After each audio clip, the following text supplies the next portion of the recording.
Hello everybody, welcome to our YouTube channel back benchers Pathshala, जिस पर हम आपको करवा रहे हैं 10th की साइंस। और 10th की साइंस में हम कुछ चैप्टर्स पढ़ चुके हैं। आज हम पढ़ेंगे 10th का नया चैप्टर साइंस का, जिसका नाम है लाइट का रिफ्लेक्शन एंड रिफ्रैक्शन। अभी तक अगर आपने हमारे चैनल को सब्सक्राइब नहीं किया है तो चैनल को सब्सक्राइब कर लीजिएगा।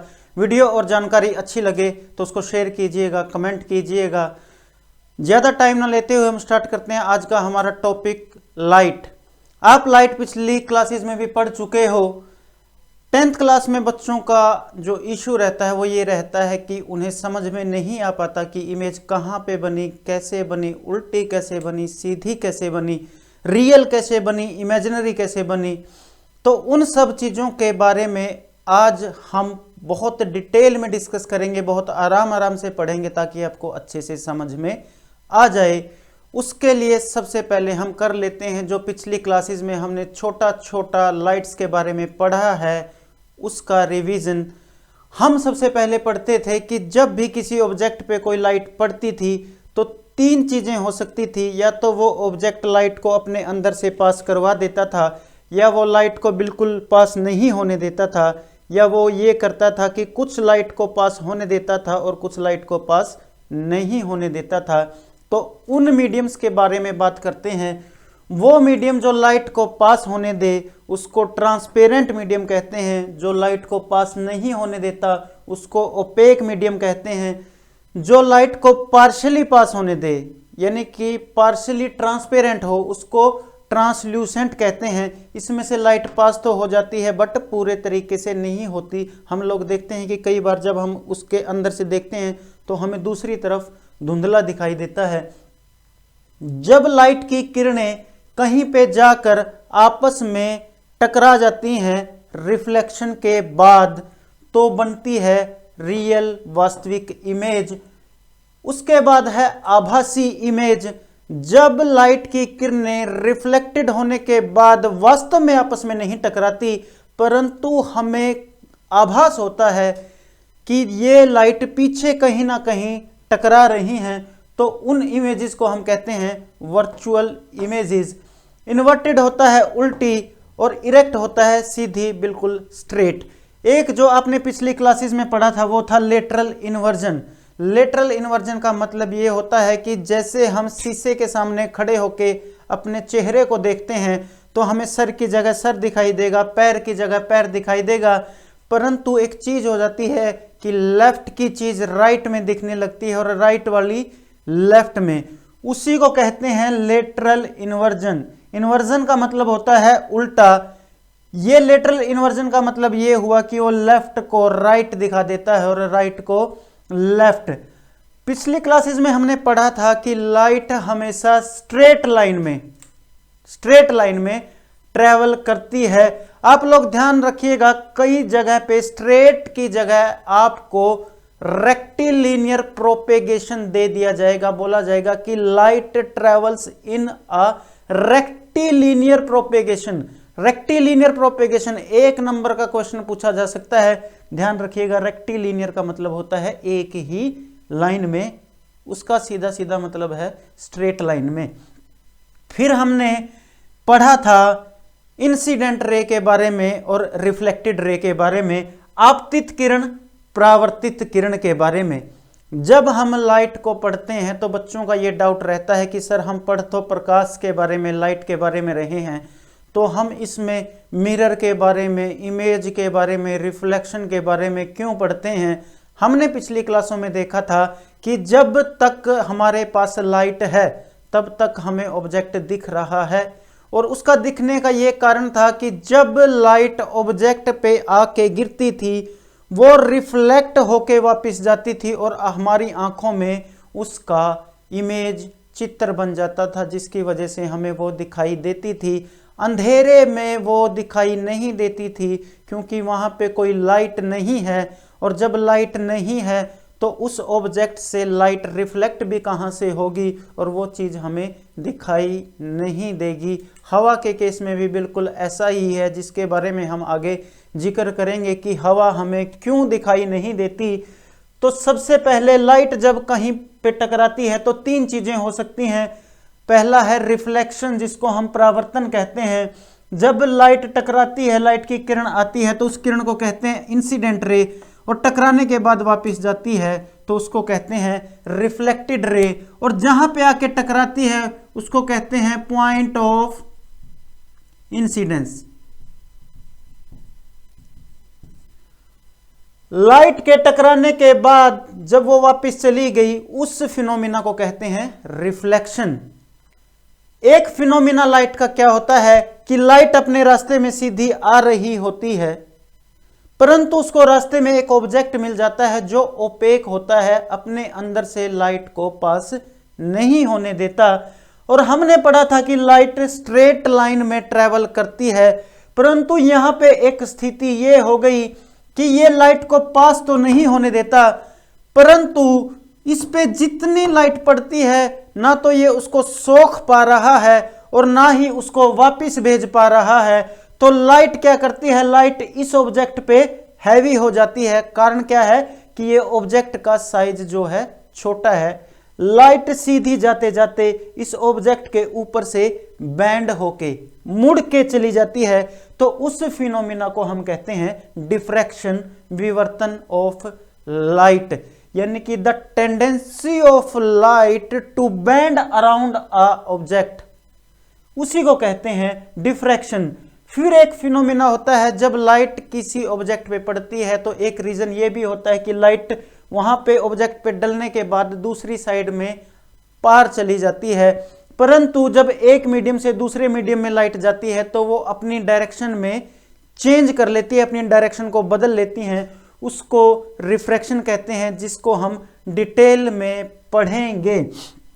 सो ज्यादा टाइम ना लेते हुए हम स्टार्ट करते हैं आज से हमारा टॉपिक। ध्यान से पढ़िएगा, हिंदी वालों को दिक्कत नहीं आएगी, वो जो बोला जा रहा है उसको ध्यान से लिख लीजिएगा, और इंग्लिश वालों को भी ध्यान रखिएगा। सारी जो डेफिनेशंस हैं वो बोर्ड पे नहीं लिखी जाएंगी, जो बोला जा रहा है उसको नोट कर लीजिएगा।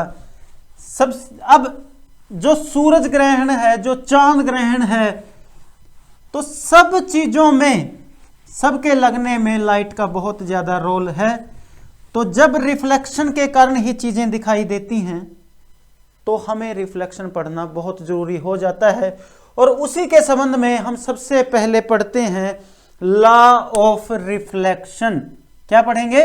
लॉ ऑफ रिफ्लेक्शन, परावर्तन का नियम पढ़ेंगे हम। ये नियम क्या कहता है? ये नियम ये कहता है कि हमारे पास कोई एक सरफेस है, कोई एक सरफेस है जो प्लेन है, जो प्लेन है, या प्लेन भी ना हो, एक सरफेस है जो रिफ्लेक्टिंग सरफेस है। मैंने पीछे से इसको पॉलिश कर दिया।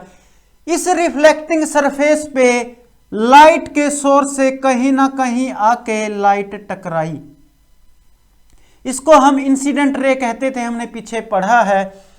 और ये जो था, ये हमने पढ़ा था, इसको कहते थे पॉइंट ऑफ इंसिडेंस, जहां पे लाइट आके टकराती है।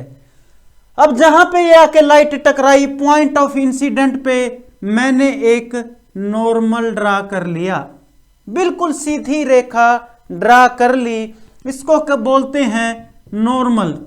क्या बोलते हैं? नॉर्मल।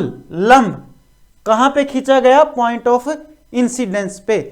अब यहां से एक बात देखिएगा, जो ये वाला एंगल है, ये वाला एंगल है, इसको आई लिखते हैं।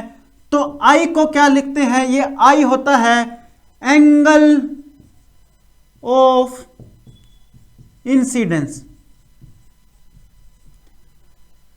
नॉर्मल के द्वारा और इंसिडेंस रे के द्वारा मिलके बनाया गया एंगल ही कहलाता है एंगल ऑफ इंसिडेंस। ये लाइट टकराने के बाद वापस चली गई ऐसे बाहर की तरफ, और यहां पे भी एक एंगल बना जिसको मैं आर से डिनोट करता हूं। ये आर होता है मेरा एंगल ऑफ रिफ्लेक्शन। ध्यान रखिएगा, ये एंगल ऑफ रिफ्लेक्शन किसने बनाया है? नॉर्मल ने। और रिफ्लेक्टेड रे ने मिलके इस एंगल को बनाया है, रिफ्लेक्टेड रे। और ये है मेरी इंसिडेंट रे। जो लॉ है, जो नियम है, वो ये कहता है कि लाइट जितनी तिरछी सरफेस पे, रिफ्लेक्टिंग सरफेस पे पड़ेगी, उतनी ही तिरछी, उतने ही एंगल पे रिफ्लेक्ट होके वो वापस चली जाएगी। तो पहला पॉइंट हमें लिखना है कि angle of incidence is equal to angle of reflection.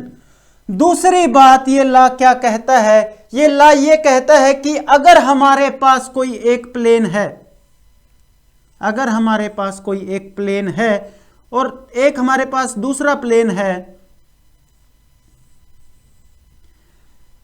Light आई हमारी, इंसिडेंट रे आके यहां पे टकराई, और यहां पे जहां पे टकराती है उस पॉइंट को पॉइंट ऑफ इंसिडेंस बोलते हैं। यहां पे हमने नॉर्मल ड्रा कर लिया और वो लाइट ऐसे वापस चली गई। ये हमारा मिरर है, ध्यान रखिएगा, ये मिरर है हमारा, ये जो है ये मिरर है।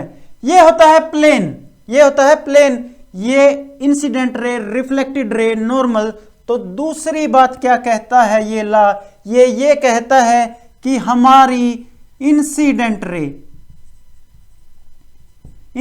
रे नॉर्मल और रिफ्लेक्टेड रे, ये सभी की सभी एक ही प्लेन में लाई करती हैं, एक ही प्लेन में। जिस प्लेन में लाइट आई थी उसी प्लेन में लाइट वापस चली गई।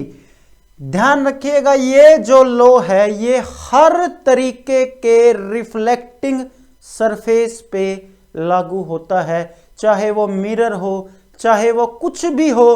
कोई भी चीज जो लाइट को हल्का सा भी रिफ्लेक्ट कर रही है वो इस नियम को फॉलो करेगी, चाहे वो प्लेन हो, ऊबड़ खाबड़ हो, ऊंची नीची हो।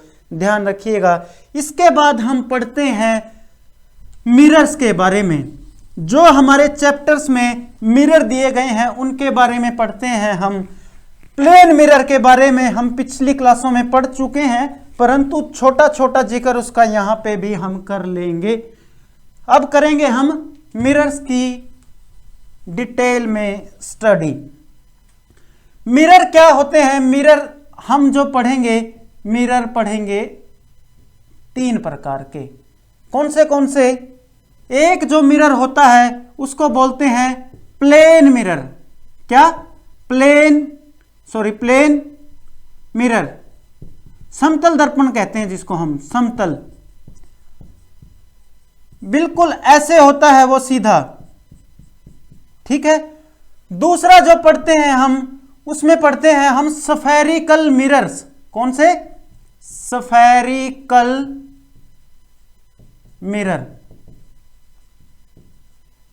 स्फेरिकल मिरर जैसे नाम से पता लग रहा है, गोलाकार दर्पण।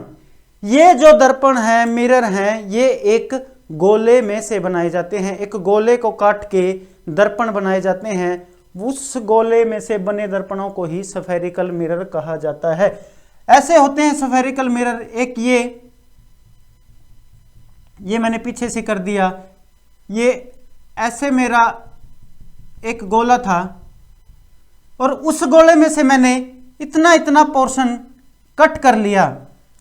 ये पूरा गोला था, ये इसका सेंटर था। इतना पोर्शन कट करके उसको पीछे से पॉलिश कर दिया और मेरा एक मिरर बन के आ गया, ये वाला, यहां से लेके यहां तक। और दूसरा मिरर मेरा जब मेरे को बनाना होता है तो मैं एक और स्फीयर ले लेता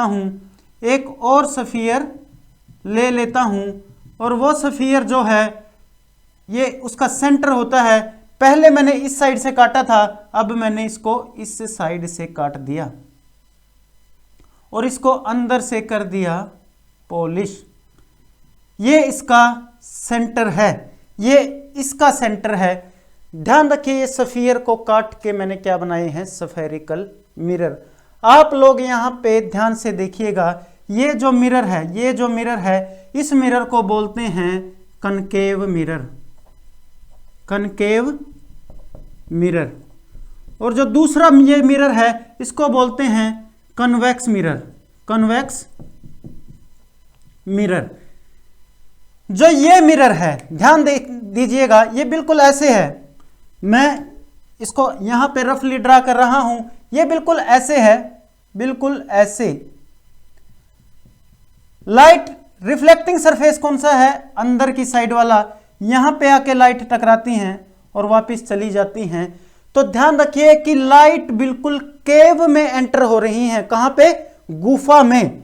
देखो केव, केव ध्यान रखिएगा, गुफा के अंदर लाइट एंटर हो रही है। यानी कि जब आप डेफिनेशन लिखेंगे इसकी, तो आप लिखेंगे रिफ्लेक्टिंग सरफेस जो है वो कैसा है, कर्व्ड इनवर्ड, अंदर की तरफ कर्व बना हुआ है, अंदर की तरफ गुफा में जाके लाइट टकराती हैं, फिर रिफ्लेक्शन होता है कनकेव मिरर में। दूसरा है हमारे पास कन्वेक्स मिरर। ध्यान रखिएगा, देखिए बिल्कुल मोटा सा लग रहा है आपको, बिल्कुल मोटा सा लग रहा है। तो जब आप इसकी डेफिनेशन अगर आपसे पूछेगा तो आप बोलोगे जो इसका रिफ्लेक्टिंग सरफेस है, जो रिफ्लेक्टिंग सरफेस है वो कैसा होगा, बल्जिंग आउटवर्ड, बाहर की तरफ निकला हुआ, बिल्कुल पेट निकला हुआ। आप मोड़ पे सड़क होती हैं, जो गलियां होती हैं, जो चौराहे होते हैं, उनके मोड़ पे जाके देखोगे तो बिल्कुल आपको ये लगा हुआ मिलेगा। अब इसके साथ हमें कुछ इंपॉर्टेंट टर्म्स हैं जो याद करनी होगी। मैं इस प्लेन मिरर को यहां से साफ कर लेता हूं और हम करते हैं कुछ इंपॉर्टेंट टर्म्स के बारे में जिक्र, जो हमारे चैप्टर में काफी इंपॉर्टेंट रोल प्ले करती हैं और उनको जानने के बिना हम इमेज ड्रॉ बिल्कुल नहीं कर सकते। उसके लिए मैं क्या करता हूं, सबसे पहले दोनों मिरर को बना लेता हूं। मेरे पास क्या है, मेरे पास ये एक स्फीयर है, मेरे पास एक ये स्फीयर है और मेरे पास एक ये वाला स्फीयर है। ध्यान दीजिएगा, एक ये स्फीयर है, एक ये स्फीयर है। ये इस स्फीयर का सेंटर है, ये इस स्फीयर का गोले का सेंटर है। जब मैंने इस वाले स्फीयर को, देखो इस सेंटर को मैंने क्या लिख दिया, सी लिख दिया, यहां पे भी सी लिख दिया। इस वाले स्फीयर में से इसको काटा, यहां से काट दिया, यहां से काट दिया, ठीक है। तो ये क्या रह गया मेरे पास, ये वाला रह गया कि इसको इधर से काटा तो ये, सॉरी ये बाहर निकला हुआ है, तो अंदर से मैंने इसको ऐसे कर दिया। जो ये वाला था इसको मैंने इधर से काट लिया, इधर से काट लिया और इधर से कर दिया पॉलिश, और ये बन गया मेरा मिरर। ऊपर वाला जो है, ऊपर वाला मेरा जो बना वो बना कन्वेक्स, नीचे वाला जो बना वो बना मेरा कनकेव। सबसे पहली जो चीज हमें इसमें पढ़नी है वो एक पॉइंट होता है। अब मैं इनको यहां पे बना रहा हूं अलग से, बिल्कुल बाहर निकाल के, ये ऐसे है और ये वाला बिल्कुल ऐसे है। इसको मैंने यहां से पॉलिश किया, पॉलिश करने के बाद इसको यहां से पॉलिश किया। इसका ये रिफ्लेक्टिंग सरफेस है, इसका ये रिफ्लेक्टिंग सरफेस है। जो पहली चीज हमें पढ़नी होती है वो होती है centre of curvature. Centre of curvature, वक्रता का केंद्र, वक्रता केंद्र बोलते हैं हिंदी वालों इसको।